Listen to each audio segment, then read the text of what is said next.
Tell you one thing, sleeping on red velvet sheets ain't like dusting crops, boy.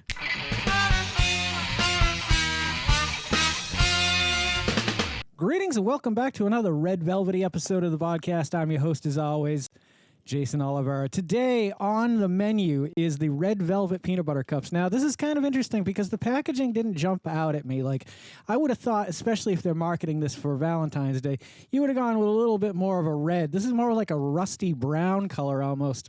Anywho, in my research I've discovered that red velvet cake is not like red velvet sheets. It tastes a lot better, and they're a lot easier to sleep on, as messy as it will be. Seriously, have you ever tried to sleep on red velvet sheets or black velvet sheets or any velvet sheets? They just slide right off the bed in the middle of the night. It's nice and comfy, cozy at the beginning, but sometime around midnight, you're like, oh man, I got to get up and get these sheets off of the floor and put them back on the bed. It's really annoying.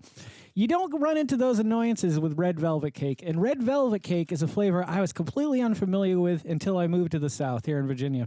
Where I come from in Massachusetts, I'd never even heard of red velvet cake before, so I was super excited the very first time I saw it. I think I was at a buffet somewhere, and they had these slices of blood red cake, and I was like, what is that? So I tried it, and I didn't taste much different than cake flavored. You know what I mean? Just cake, you know how there's birthday cake flavored things? It's kind of like that.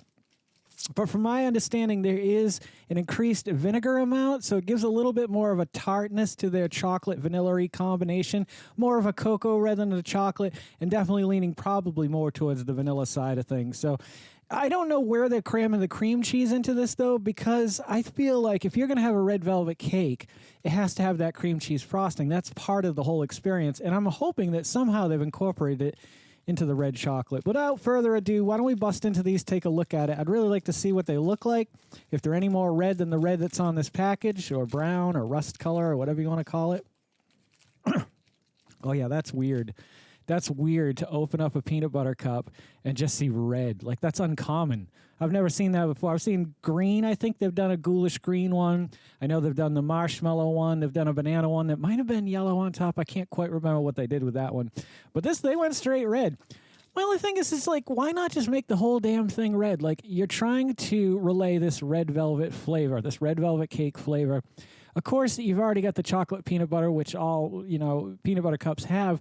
When you add cream cheese and red velvet, is that going to change the dynamic so much that, like, you couldn't have just gotten rid of that bottom layer of chocolate? I don't know. Maybe it's wrong of me to say that. Maybe it's, what's the word I'm looking for?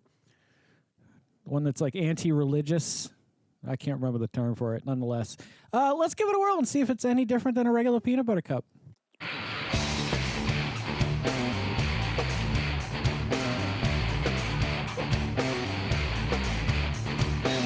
It's different. It's definitely different than just eating a peanut butter cup.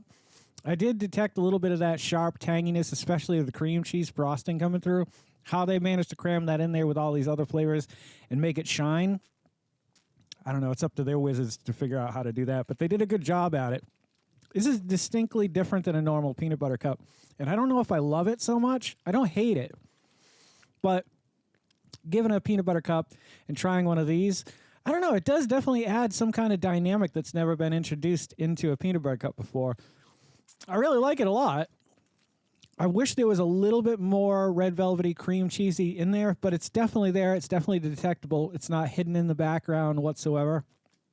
And I'd have to say, if you're into trying unique and different Reese's peanut butter cups, this is definitely one of the most unique that I've had in a long time. I wasn't expecting a lot due to the fact that basically red velvet is kind of a combination of chocolate and vanilla and just your basic flavors. But this really stands out in that the frosting, the icing, really comes through on it. I'm going to give it an 8. I really dig it a lot, and I think you'll like it if you're into peanut butter cups or even trying more unique peanut butter cup flavors. It stands out. It's definitely not. It's almost like if you go back and watch the peanut butter and jelly M&Ms, it does the same thing for this peanut butter cup as the peanut butter and jelly did for the M&Ms. And I dug that a lot. Those are definitely some of my favorite new M&Ms that have come out over the years. I haven't done a lot of M&M reviews because if I did a review for everything that comes out under the sun, I'd be in real trouble. I'd be poor. I'd be homeless, and these videos wouldn't exist. You know what I'm saying? Anyway, I hope you dig it. Yeah, and 8. If you see them out there, they're definitely worth a shot. Maybe just get a 4-pack. I'm sure they're going to do a huge pack with them for Valentine's Day. Probably will do a 2-pack too, but this is the first one I saw. And of course, I wanted to get it home, review and demo it for you guys so you could know what I thought about it. Because that's what you're here for, I assume. There are 56 days left of the road to 50, and then I will officially be 50 years old. Can you believe it? Another year has gone by.